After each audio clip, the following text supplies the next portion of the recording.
Hey, sports card fans, it's John Wade Boggs fan. Hope you're all doing well. The 1974 Topps baseball set, in my opinion, is not the most attractive set Topps produced in the 1970s. It has a fairly basic design. You have the top and bottom colored banners representing the team.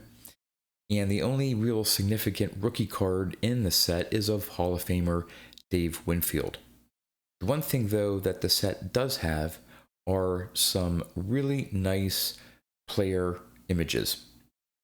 There's some really nice action shots of some of the players, most notably the Carlton Fisk and the Tom Seaver. In this video, I'm going to be showing off the top 10 most valuable cards from the 1974 Topps set. I'll be ranking those cards based on their PSA 8 value. I'll also give some information on those cards in their PSA 9 and 10 grades as well. Before I get to the top 10 list, here are the 5 cards that just missed the top 10 list. At number 15, we have the Jim Kaat.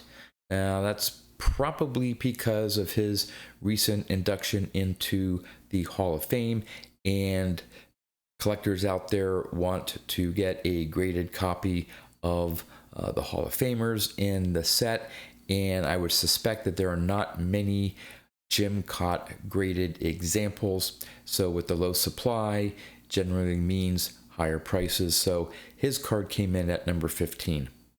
At number 14, in addition to card number 1 in the set of Hank Aaron, Topps produced 5 additional cards that had, each card had 4 images of his Topps cards over the years. And coming in at number 14 is the Hank Aaron Special, which features his cards from 1962 to 1965. And number 13 is one of the other Hank Aaron Special cards, this one showing his cards from 1970 to 1973. At number 12 is the World Series Game 2 card. And what's special about that is the card features Willie Mays in a Mets uniform. I believe the last image or sort of regular playing day card of Willie Mays, it's not a regular card of his, it's a World Series card, but it does feature Willie Mays.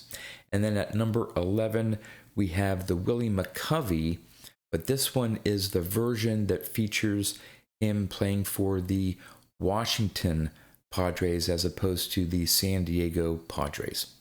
So with that, let's get right to the top 10 most valuable cards from the 1974 Topps set. Coming in at number 10, we have one of those Hank Aaron Special cards. Now, this is the one that features his rookie card and cards through 1957. There have been 252 graded copies of card number 2 in a PSA 8 with a current average VCP price of $112. There's 75 that have been graded PSA 9. They sell for a little over $330. There have been only 7 PSA 10 graded copies, and the last one sold for $3,480 back in January of this year through Heritage Auction. At number 9, we have the Dave Parker rookie card. Not a Hall of Famer, although a lot of people feel that he should be in the Hall of Fame, so this could be someday the second significant rookie card from the 74 set. There have been 1,072 copies graded a PSA 8. They sell for around $117. There are 236 PSA 9s, and they sell for around $477. There are 8 PSA 10s, and they go for $1,800. The last one, though, sold back in November of 2018, so it's been a while, through Heritage Auction. At number 8, we have the Johnny Bench. There have been 601 graded PSA 8 copies. They sell for around $134. There are 103 PSA 9s.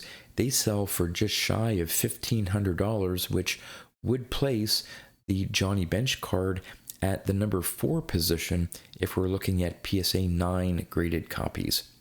There are only 4 that have been graded to PSA 10, and they sell for just under $3,300, and that last sale was August of 2017, so it's been quite a while for that one as well, and that one was an eBay auction, PWCC the seller. At number 7, we have the Reggie Jackson. Nice little action shot there of him. In a PSA 8, there are 644 copies with an average VCP price of $143. There have been 90 graded a PSA 9. They sell for just under $1,100. However, the 5 PSA 10 copies out there, the last one sold for $33,500, which would put it at number 3 on the top 10 list based on PSA 10 copies. And that $33,500 sale took place not too long ago in August of this year on eBay. At number 6, this is that image I was talking about, that great Tom Seaver card, one of my favorite Tom Seaver cards. In a PSA 8, there are 603 current graded copies. They sell for around $145. There are 203 PSA 9s. They sell for just under $600. And there have been 18 graded a PSA 10. The last one sold for $7,534 back in May of this year through memory lane. At number 5, we have the Mike Schmidt second year card, first solo card of Mike Schmidt. In a PSA 8, there are 1,322 graded copies. Probably why the average VCP price is just under $150, just because there's so many of them out there graded at a PSA 8 level. There are 329 PSA 9s. They sell for just under $650. But when you get to the PSA 10 grade, there are only 13 graded copies, and he would also rank as number 5. The last one sold for $17,799. Again, just recently in September of this year through memory lane. Actually, the memory lane sale was for $15,972. So that $17,799 is the average of the PSA 10s that have recently sold. At number 4, we have the Pete Rose. Looks like he's bunting the ball there, trying to get one of his many base hits in his career. In a PSA 8, there are 890 graded copies. They sell for just under $160. They've been 148 PSA 9 graded copies, which would rank at number 3 on the list at a little bit over $1,500. There have been only 3 PSA 10 graded copies. The last one sold all the way back in June of 2017 for $7,800. So who knows where a PSA 10 of Pete Rose, a hobby favorite, even though he's been banned from baseball and not in the Hall of Fame, who knows what one of those PSA 10s would go for if they were to come up for auction today.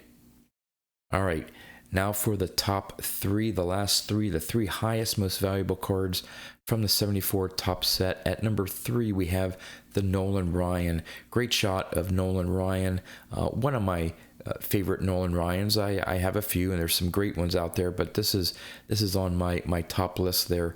A great action shot there. In a PSA 8, there have been 1,657 graded copies, sell for a little over $200. In a PSA 9, there have been 228 graded copies at just over $1,900, which would put the Ryan card at the number 2 list based on the PSA 9 graded copies. There have been 7 PSA 10s, and the last sale was May of 2023 through memory lane for $49,000. $620, which would also put the Nolan Ryan at the number 2 spot as well. All right, at number 2, you have the Dave Winfield rookie card. Obviously, there are going to be a lot of cards graded of the Dave Winfield card in a PSA 8. There are 2,242 graded copies. They sell for around $244. Once you get to a PSA 9, there's still a decent number of PSA 9s, 470 copies out there. And at just under $1,500, the Dave Winfield would only rank number 5 on the list in terms of PSA graded cards. There have been 10 PSA 10s. The last one in February of 2022 through Golden Auction went for $74,400, which would put the Dave Winfield as the number 1 most valuable card from the 74 set if we're looking at PSA 10 copies. All right, so who makes the number 1 list from the 74 top set?